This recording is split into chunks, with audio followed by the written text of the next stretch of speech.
Aircraft engineers के एहतजाज की वजह से कौमी एयरलाइन की परवाज़ें मुतासर। ज़राए के मुताबिक पीर की रात 8 बजे के बाद से कौमी एयरलाइन की बैनुल-अक़वामी परवाज़ें रवाना नहीं हो सकीं।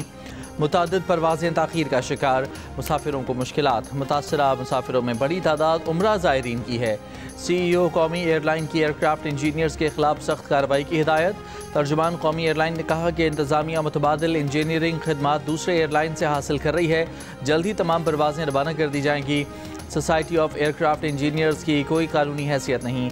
तहरीक का बुनियादी मकसद कौमी एयरलाइन की निजकारी को सबूताज करना है। सेफ्टी का बहाना बनाकर मनसूबे के तहत बैक वक्त काम छोड़ना मजमूम साजिश है। कौमी एयरलाइन में लाजमी सर्विसेज एक्ट नाफिज है। हड़ताल या काम छोड़ना कानूनी तौर पर जुर्म है। इस पर कानूनी कार्रवाई होगी।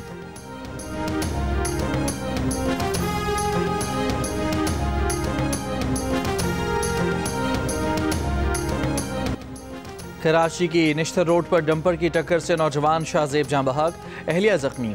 मुश्तइल अफराद ने डंपर को आग लगा दी। फरार होने वाले डंपर ड्राइवर को गिरफ्तार कर लिया गया। डंपर एसोसिएशन के रहनुमा लियाकत महसूद मुसल्ला गार्ड के हमरा वाक़े की जगह पहुँच गए। अवाम का एहतजाज, लियाकत महसूद के गार्ड ने जाते हुए सरेआम फायरिंग कर दी और फरार हो गया। गार्डन रामस्वामी में मुश्तइल अफराद ने हादसे का सबब बनने वाले डंपर को दोबारा आग लगा दी। लियाकत महसूद ने कहा कि उन पर कातिलाना हमला किया गया। एहतजाजर नेशनल हाईवे बंद करेंगे। गवर्नर सिंध का सरेआम असलहे की नुमाइश और फायरिंग का नोटिस। कहा शहरियों पर बंदूक तानना किसी सूरत काबिल कबूल नहीं। IG सिंध वाक़े का नोटिस लें। मुलजिम के खिलाफ कानूनी कार्रवाई करें। गवर्नर सिंध का जाँ बहक शख्स के लवाहिकीन से इजहार ताज़ियत।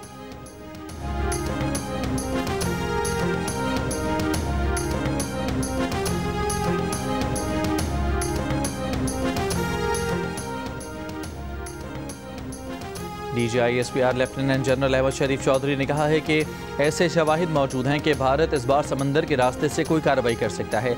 लगता है कि भारत समंदर के रास्ते कोई फॉल्स फ्लैग ऑपरेशन करेगा और झूठ बोलेगा कि पाकिस्तान के खिलाफ बड़ी कार्रवाई की। हमें भारत की कार्रवाई से मुतालिक पता है, हम मुकम्मल तौर पर अलर्ट हैं। लेफ्टिनेंट जनरल अहमद शरीफ चौधरी ने कहा कि अफगान मीडिया भारतीय मीडिया के साथ मिलकर फेक वीडियोज़ फैला रहा है।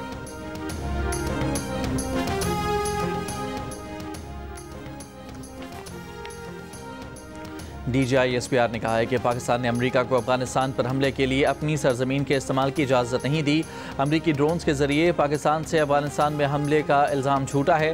न हमारा अमेरिका के साथ ऐसा कोई मुआहदा है कि अमेरिका पाकिस्तान से ड्रोन के जरिए अफगानिस्तान में कार्रवाई करे। पेशावर में सहाफ़ियों से गुफ्तगू में DGISPR लेफ्टिनेंट जनरल अहमद शरीफ चौधरी ने कहा कि सालिसों की दरख्वास्त पर अफगान तालिबान के साथ मुज़ाकरात जारी हैं, वरना हम दूसरे तरीके से भी हल कर सकते हैं। दोहा और इस्तांबुल में एक नुकाती एजेंडे पर बात हुई और वो था अफगानिस्तान से सरहद पार दहशतगर्दी का खात्मा। पाकिस्तान में अफगानिस्तान से होने वाली दहशतगर्दी में अफगान फ़ौज के सिपाही भी मुलविस हैं। सरहदी इलाकों में मारे गए दहशतगर्दों में बड़ी तादाद अफगान तालिबान दहशतगर्दों की है। इंटेलिजेंस बेस्ड ऑपरेशंस में 1667 खारजी दहशतगर्द मारे गए, जिनमें 128 अफगान तालिबान दहशतगर्द थे। DGISPR ने कहा कि वादी तीरा में ड्रोन्स ANF और FC के जरिए पोस्ट तल्फ की गई। एक सवाल पर DGISPR ने कहा कि सुहेल आफरीदी खैबर पख्तूनख्वा के चीफ मिनिस्टर हैं और वो बस इतना ही कहेंगे। वो पब्लिक सर्वेंट हैं, किसी पर इल्ज़ाम नहीं लगा सकते। खैबर पख्तूनख्वा में गवर्नर राज की खबरें तखय्युलाती हैं।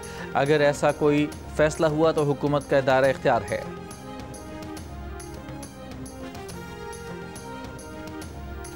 वज़ीर-ए-आज़म शहबाज शरीफ ने पीपल्स पार्टी से 27वीं आईनी तरमीम की हिमायत की दरख्वास्त कर दी। बिलावल भुट्टो ने पीपल्स पार्टी की सेंट्रल एग्जीक्यूटिव कमेटी का इजलास जुमेरात को तलब कर लिया।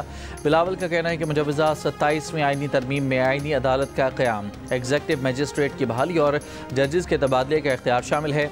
NFC में सूबाई हिस्से के तहफ़्फ़ुज़ का खात्मा और आर्टिकल 243 में तरमीम के नुकात भी मुजवज़ा 27वीं तरमीम का हिस्सा हैं। तालीम और आबादी की मनसूबाबंदी के इख्तियारात और वफाक को वापसी और इलेक्शन कमीशन की तकर्री पर जारी तातुल ख़त्म करना भी 27वीं तरमीम में शामिल है। बिलावल ने कहा कि वज़ीर-ए-आज़म शहबाज शरीफ ने 27वीं तरमीम की हिमायत की दरख्वास्त उस वक्त की जब वो नून लीग की क़यादत में नून लीग का वफ़द सदर जरदारी और उनसे मिलने के लिए आया था। वफाकी हुकूमत ने 27वीं आईनी तरमीम की तैयारी पकड़ ली। आर्टिकल 243 में तरमीम होगी। मुजव्वज़ा तरमीम में आईनी अदालतों का मामला भी शामिल, एग्जेक्टिव की मैजिस्ट्रियल पावर की डिस्ट्रिक्ट लेवल पर तरसील भी मुजव्वज़ा तरमीम में शामिल होगी। इसके साथ पूरे मुल्क में एक ही निसाब का होना भी 27वीं तरमीम की तैयारी में ज़ेर गौर आने का इम्कान है। वज़ीर मुमलिकत बराए कानून बैरिस्टर अकील मलिक ने कहा कि 27वीं तरमीम पर बातचीत चल रही है, लेकिन बाज़ाब्ता काम शुरू नहीं हुआ। जियो न्यूज़ के प्रोग्राम रिपोर्ट कार्ड में बात करते हुए अकील मलिक ने कहा कि NFC अवार्ड के मौजूदा फार्मूले में तब्दीली की ज़रूरत है। चीफ इलेक्शन कमिश्नर की तकर्री के लिए साबिक वज़ीर आज़म और फिर उमर अयूब ने आइन की पासदारी नहीं की, इसलिए इस मुशावरत को भी बेहतर बनाना होगा। दूसरी जानिब वफाकी वज़ीर एहसन इकबाल ने कहा कि आइनी तरमीम से पहले इसके खदुखाल पर बात करना मुनासिब नहीं। वफाकी हुकूमत को आइन में तब्दीली के लिए 2/3 अक्सरियत की ज़रूरत होती है। आइनी तरमीम के लिए सियासी जमातें मिलकर बैठती हैं।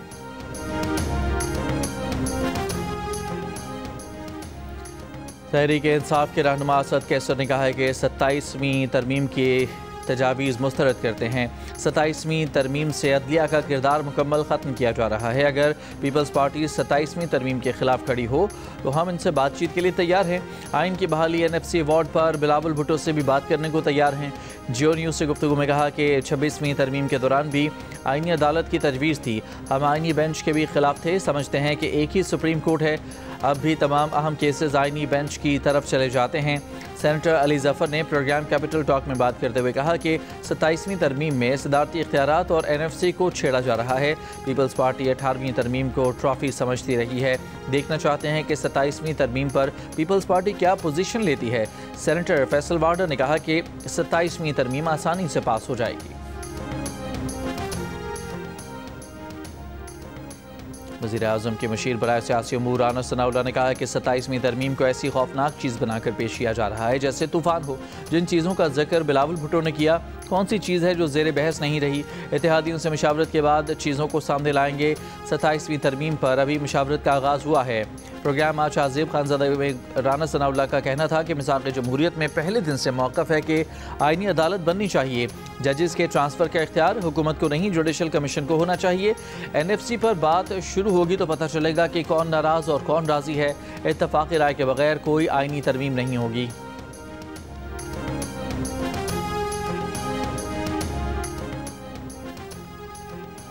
सदर आसिफ अली जरदारी 3 रोज़ा सरकारी दौरे पर कतर पहुँच गए। सदर जरदारी आलमी समाजी तरक्याती कॉन्फ्रेंस में शिरकत करेंगे। पाकिस्तान के समाजी तरक्की और जामे माशी नमू के इक़दामात पर रोशनी डालेंगे। सदर गुर्बत के खात्मे, सेहत, तालीम और पायदार तरक्की में पाकिस्तान की कामयाबियाँ उजागर करेंगे। सदर दौरे के दौरान मुख्तलिफ आलमी और इलाकाई रहनुमाओं और बैनुल अक़वामी तंजीमों से मुलाकातें भी करेंगे।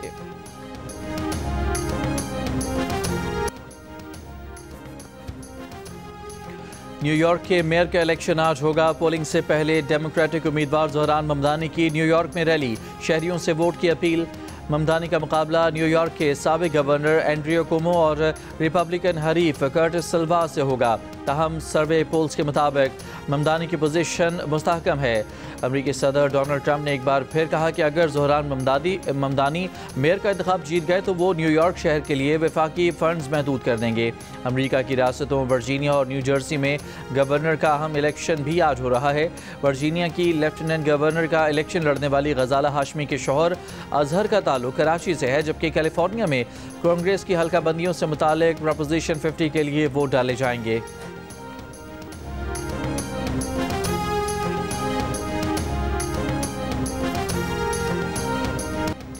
सऊदी अरब इब्राहिमी मुआहदे में शामिल होगा, हम हल निकालेंगे। अमेरिका के सदर ट्रंप का इंटरव्यू में दावा।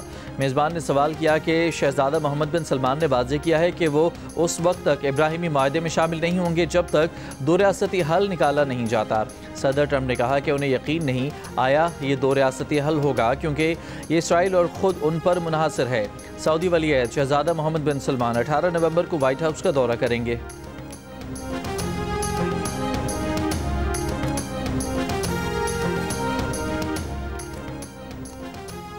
मुस्लिम वज़राए ख़ारजा ने गज़ा का नज़्म नस्क़ फ़लस्तीनियों के हाथ में देने का मुतालबा कर दिया।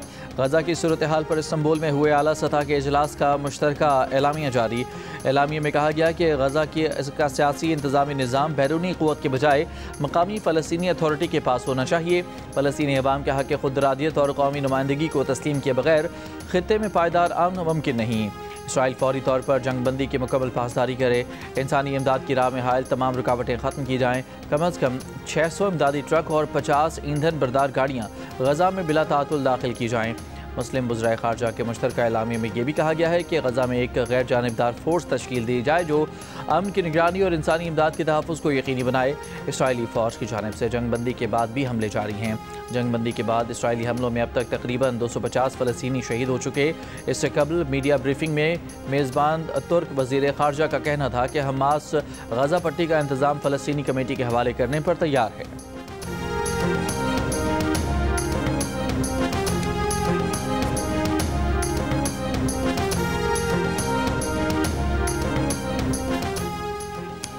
पाकिस्तान समेत दुनिया के दीगर मुल्क किसी को बताए बगैर एटमी तजुर्बात कर रहे हैं। अमरीकी सदर डोनाल्ड ट्रंप का इंटरव्यू, कहा पाकिस्तान, शुमाली कोरिया, रूस और चीन एटमी तजुर्बात कर रहे हैं। ये तजुर्बात ज़मीन में बहुत गहराई में होते हैं जिससे सिर्फ लर्जिश सी महसूस होती है। ट्रंप ने कहा कि अमरीका के पास इतने एटमी हथियार हैं कि वो पूरी दुनिया को 150 मरतबा तबाह कर सकता है। अमेरिका कभी एटमी हथियार इस्तेमाल नहीं करना चाहता, लेकिन एटमी तजुर्बात करके अपने एटमी हथियारों की कारकर्दगी जांचना चाहता है। चीन ने ट्रंप के बयान की तरदीद कर दी, कहा कि एक जिम्मेदार एटमी मुल्क की हैसियत से चीन की एटमी हिकमत अमली सिर्फ दिफाई रही है। चीन में तैयार की जाने वाली पहली हिंगूर क्लास आबदोज़ 2026 में पाक बहरिया के बेड़े में शामिल हो जाएगी। $5 अरब मालियत के माहदे का हिस्सा 8 आबदोज़ें 2028 तक मुकम्मल तौर पर पाकिस्तान के बेड़े में शामिल हो जाएंगी। 4 आबदोज़ें चीन में और बाकी पाकिस्तान में तैयार की जाएंगी, जिससे मकामी तकनीकी सलाहियत में नुमाया इजाफा होगा। पाकिस्तान के naval chief admiral Naveed Ashraf का चीनी सरकारी मीडिया को इंटरव्यू, कहा कि ये आबदोज़ें बहरा अरब और बहरा हिंद में पाकिस्तान की निगरानी और दिफाई ताकत को मजबूत बनाएंगी। वज़ीर ख़ारजा इसहाक़ डार की तुर्क हम मनसब से मुलाकात, गज़ा पर वज़ारती इजलास के इनेकाद को सराहा। दोनों रहनुमाओं ने गज़ा अमन माहदे पर मुकम्मल अमल दरामद को नागुज़ीर करार दिया। इसहाक़ डार ने कहा कि मकबूजा फ़लस्तीनी इलाकों से इसराइली अफवाज का फ़ौरी इनखला किया जाए। फ़लस्तीनी अवाम तक इंसानी इमदाद की बिला रुकावट फराहमी यकीनी बनाई जाए। गज़ा की तामीर नौ के लिए ठोस इक़दाम की ज़रूरत है। दोनों वज़राए ख़ारजा का इलाक़ाई और आलमी अहमियत के अमूर पर भी तबादला ख्याल।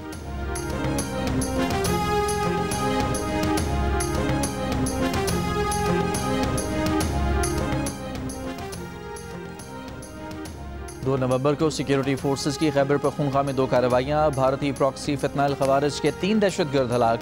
ISPR के मुताबिक मारा गया एक खारजी कासिम अफगान बॉर्डर पुलिस का फ़ाल अहलकार था। टांक में मारा गया इकरामुद्दीन उर्फ अबू दजाना भी अफगान दहशतगर्द था। पाकिस्तान अबूरी अफगान हुकूमत से मुतालबा करता रहा है कि मौसर बॉर्डर मैनेजमेंट यकीनी बनाए। जनूबी वज़ीरिस्तान के आज़म वर्सक पुलिस स्टेशन पर हमला, DPO के मुताबिक पुलिस की जवाबी कार्रवाई पर हमलावर फरार हो गए। करक में मदकी के इलाके में पुलिस और दहशतगर्दों में फायरिंग का तबादला, एक दहशतगर्द हलाक, असलहा बरामद।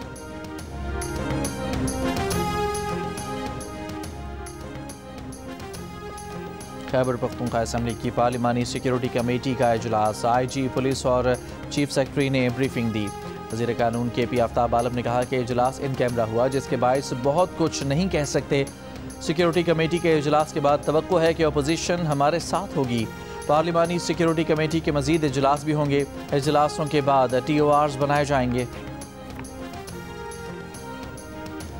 कराची में 4 रोज़ा Pakistan international maritime expo and conference में 44 ममालिक के वफूद और 178 बैनुल अक़वामी और मुल्की नुमाइश करनेंदगान शरीक हैं। इफ्तिताई तकरीब में सऊदी अरब के वज़ीर बराए ट्रांसपोर्ट भी शरीक हुए। तकरीब के मेहमान खुसूसी वफाकी वज़ीर बराए मनसूबाबंदी एहसन इकबाल ने यादगारी टिकट की रोनुमाई और मुख्तलिफ स्टॉल्स का दौरा किया। कहा मैरीटाइम एक्सपो का इनेकाद काबिल तहसीन है। वज़ीर आला सिंध मुराद अली शाह ने Pakistan international maritime expo and conference 2025 के शुरा के एजाज़ में शाइया दिया। सरबराह पाक बहरिया एडमिरल नवीद अशरफ, गवर्नर बलोचिस्तान जाफर खान मंदोखेल और मुख्तलिफ ममालिक के वफूद शरीक हुए। वज़ीर आला सिंध ने कहा कि नुमाइश से दुनिया को पाकिस्तान की समंदरी सलाहियतों के बारे में जानने का मौका मिलेगा। मैरीटाइम सेक्टर की तरक्की से रोज़गार के मौक़े पैदा होंगे, माशी इस्तेहकाम आएगा।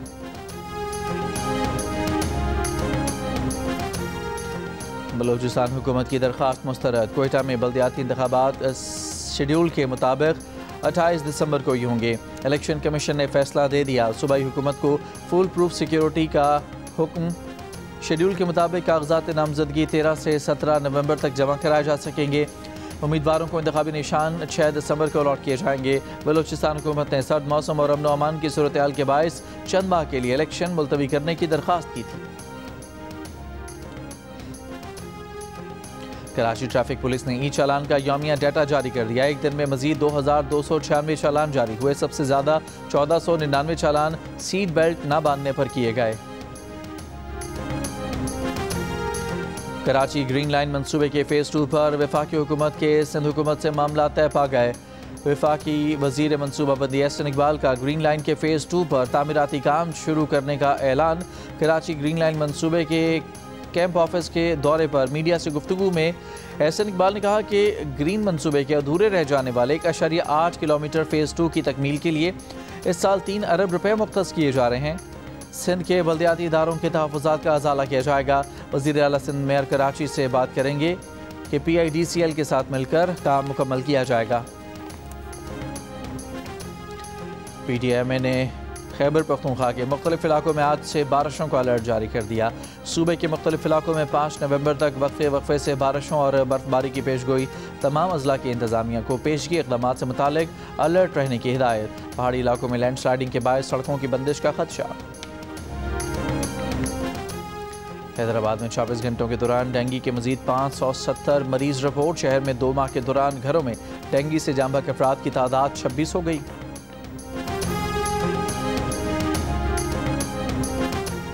बलोचिस्तान के ज़िला मूसाखिल के इलाके राड़शम से 2 अफराद की लाशें और असलहा बरामद। पुलिस तहकीकात जारी।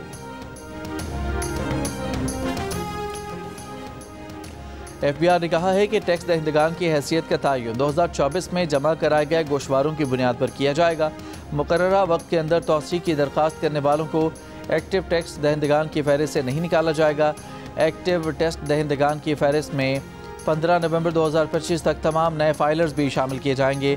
मुकर्ररा तारीख तक गोशवारे जमा न कराने वाले 15 नवंबर तक ऑनलाइन तौसी की दरख्वास्त दे सकते हैं।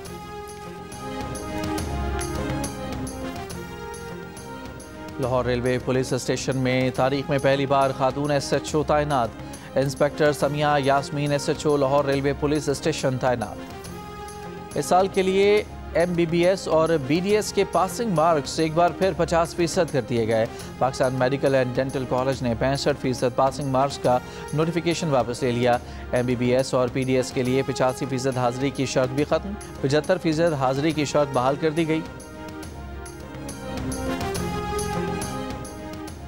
इस्राएली फ़ौज की जेल से फ़लस्तीनी कैदियों पर तशद्दुद की वीडियो लीक करने के बाद इस्तीफ़ा देने वाली आला ओहदेदार गिरफ्तार। मेजर जनरल यफ़ात उमर यरूशलमी मिलिट्री एडवोकेट जनरल थी। लीक वीडियो अगस्त 2024 में इसराइली चैनल ने नशर की थी। तशद्दुद के बाद कैदी को ज़ख्मी हालत में अस्पताल मुंतकिल किया गया था। वाक़े के बाद 5 एहलकारों को हिरासत में लिया गया था। गुज़श्ता हफ्ते वीडियो लीक मुकदमे की तहकीकात का आगाज़ हुआ। इंक्वायरी के दौरान जनरल उमर यरूशलमी को जबरी रुख्सत पर भेज दिया गया था, जिसके बाद यफ़ात उमर ने इस्तीफ़ा दे दिया था। इसके बाद उनकी गुमशुदगी, फिर बाजियाबी और अब गिरफ्तारी के ऐलानात सामने आए हैं।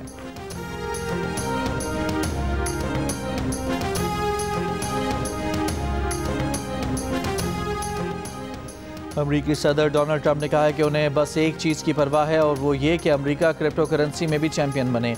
एक इंटरव्यू में उन्होंने कहा कि क्रिप्टो आज दुनिया की सबसे बड़ी सनत बन चुकी है और अमरीका इस वक्त उस शोबे में चीन समेत तमाम मुल्कों में सबसे आगे है। ट्रंप का मजीद कहना था कि चीन अब तेज़ी से क्रिप्टो के मैदान में दाखिल हो रहा है, लेकिन वो नहीं चाहते कि चीन इस शोबे में अमेरिका को पीछे छोड़ दे। ट्रंप ने साबिक सदर जो बाइडन पर तनकीद करते हुए कहा कि बाइडन ने इब्तिदा में क्रिप्टो की मुखालफत की, लेकिन जब देखा कि क्रिप्टो वोटर्स ट्रंप के साथ है तो उन्होंने सिर्फ वोट लेने के लिए मौक़िफ़ बदल लिया।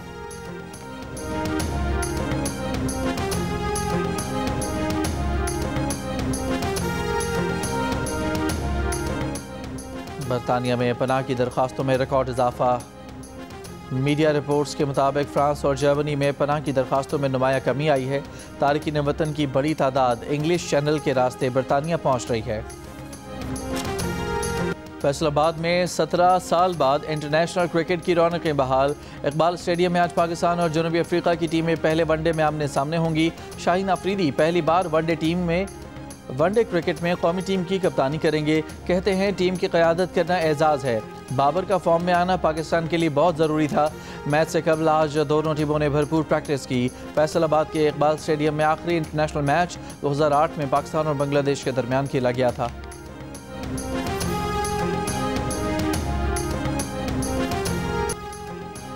जियो न्यूज़ के सीनियर एंकर पर्सन और मारूफ तज्जियाकार शाहजेब खानज़ादा की जियो टीवी के नाजरीन के लिए लिखी गई पहली कहानी माशरे के छुपते हुए जुर्म का पर्दा चाक करती नजर आ रही है। रेप का शिकार सहर क्या उलझनों से खुद को निकाल पाएगी? देखिए केस नंबर 9 की आने वाली अक़सात बुध और जुमेरात की रात 8 बजे सिर्फ जियो टीवी पर। सिंध के वज़ीर सक़ाफ़त ज़ुल्फ़िकार शाह की आर्ट्स काउंसिल कराची में जारी वर्ल्ड कल्चरल फेस्टिवल में शिरकत। मीडिया से गुफ्तगू में कहा कि हम सॉफ्ट डिप्लोमेसी कर रहे हैं, नफरत करने वाले ख़त्म हो जाएंगे, भत्ते और पर्ची की सियासत अब नहीं है। सूबाई वज़ीर ने स्वीडन की आर्टिस्ट के साथ पेंटिंग भी की। जियो टीवी के किरदार को भी सराहा। कहा कि जियो पाकिस्तान का खूबसूरत चेहरा पूरी दुनिया के सामने रख रहा है। जियो के पाकिस्तान आइडल को भी पजीराई मिल रही है। जियो और जंग के इश्तराक से आर्ट्स काउंसिल में वर्ल्ड कल्चर फेस्टिवल के चौथे रोज़ फ्रांस के थिएटर ग्रुप और बांग्लादेश की ज्वेलरी और टेक्सटाइल डिज़ाइनर्स ने प्रेजेंटेशन दी। मुख्तलिफ मुकालमे और फिल्म स्क्रीनिंग्स के सेशंस भी हुए।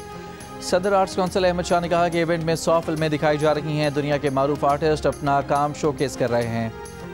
आगा खान म्यूज़िक अवार्ड्स 2025 में उस्ताद नसीरुद्दीन सामी के नाम एजाज़ पेट्रन्स अवार्ड से नवाजा जाएगा। उस्ताद सामी को ख्याल गायकी के कदीम सूफ़ी सिलसिले को ज़िंदा रखने पर आलमी सतह पर खिराज तहसीन। सामी ख़ानदान की मौसीक़ी ने पाकिस्तान की क्लासिकी रिवायत को आलमी सतह पर रोशनास कराया। आगा खान म्यूज़िक अवार्ड्स की तकरीब लंदन में 20 से 23 नवंबर तक मुनक़िद होगी। पाकिस्तान के सामी ख़ानदान और भारत के वारसी बरादरान को ये पेट्रन्स अवार्ड 21 नवंबर को दिया जाएगा।